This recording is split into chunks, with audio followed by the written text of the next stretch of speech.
তাজমহল। তাজমহল ভাৰতৰ আগ্ৰাত অৱস্থিত এটা ৰাজকীয় সমাধিক্ষেত্ৰ। মোগল সম্ৰাট শ্বাহজাহানে তেওঁৰ পত্নী আৰ্জুমানদ বানু বেগম, যিগৰাকী মমতাজ নামে চিৰপৰিচিত, তেওঁৰ স্মৃতি চিৰযুগমীয়া কৰি ৰখাৰ উদ্দেশ্যে এই অপূৰ্ব সৌধটি নিৰ্মাণ কৰিছিল। সৌধটিৰ নিৰ্মাণ কাৰ্য আৰম্ভ হৈছিল 1632 খ্ৰীষ্টাব্দত আৰু সম্পূৰ্ণ হৈছিল প্ৰায় 1648 খ্ৰীষ্টাব্দত। সৌধটিৰ নক্সা কোনে কৰিছিল এই প্ৰশ্নৰ অনেক বিতৰ্ক থাকিলেও এইটো পৰিষ্কাৰ যে শিল্প নৈপুণ্য সম্পন্ন এদল নক্সাকাৰক আৰু কাৰিকৰে সৌধটি নিৰ্মাণ কৰিছিল, যিসকল উস্তাদ আহমেদ লহৰীৰ লগত আছিল, যিজন তাজমহলৰ মূল নক্সাকাৰক হোৱাৰ বেছি দাবীদাৰ।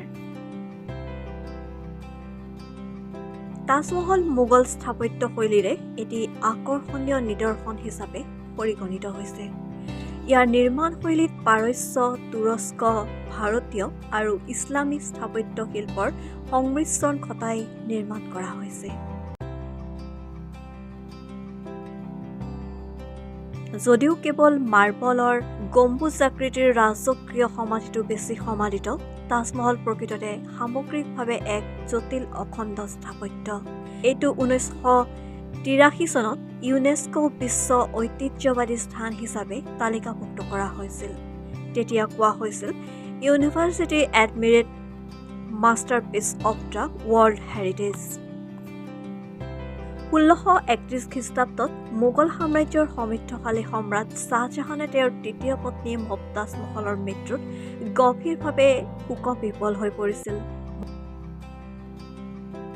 মমতাজ মহলে যেতিয়া তেওঁৰ চতুৰ্থদশ কন্যা সন্তান গৌহৰ বেগমক জন্ম দিয়ে, তাৰ পাছতেই তেওঁৰ মৃত্যু হয়।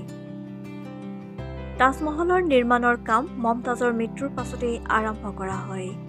মূল সমাধিটো 1648 খ্ৰীষ্টাব্দত সম্পূৰ্ণ হয় আৰু ইয়াৰ চৌপাশৰ মহল আৰু বাগান 5 বছৰৰ পিছত তৈয়াৰ কৰা হয়। 1663 খ্ৰীষ্টাব্দত আগ্ৰা ভ্ৰমণ কৰা ফৰাচী পৰ্যটক ফ্ৰান্সিছ বেৰ্নিয়ৰে লিখিছিল, দুটা বিস্ময়কৰ সমাধিৰ বিৱৰণ দি মই চিঠিখন শেষ কৰিম, যিটোৱে আগ্ৰাক দিল্লীতকৈও শ্ৰেষ্ঠ কৰিছে। এইটো নিৰ্মাণ কৰিছিল সম্ৰাট জাহাংগীৰে তেওঁৰ পিতা আকবৰৰ সন্মানত আৰু অন্যটো সম্ৰাট শ্বাহজাহানে তেখেতৰ পত্নীৰ স্মৰণত তৈয়াৰ কৰিছিল। তাজমহল, যিটো অসাধাৰণ সৌন্দৰ্যৰ অধিকাৰী, স্বামী তেওঁৰ পত্নীৰ শোকত ইমানেই ম্ৰিয়মাণ যে পত্নী জীৱনকালত যেনেদৰে তেওঁৰ লগত আছিল, মৰণৰ পাছতো তেওঁ পত্নীৰ কবৰৰ ওচৰতেই থাকিব। এইদৰে লিখিছিল ফৰাচী পৰ্যটক ফ্ৰান্সিছ বেৰ্নিয়ৰে।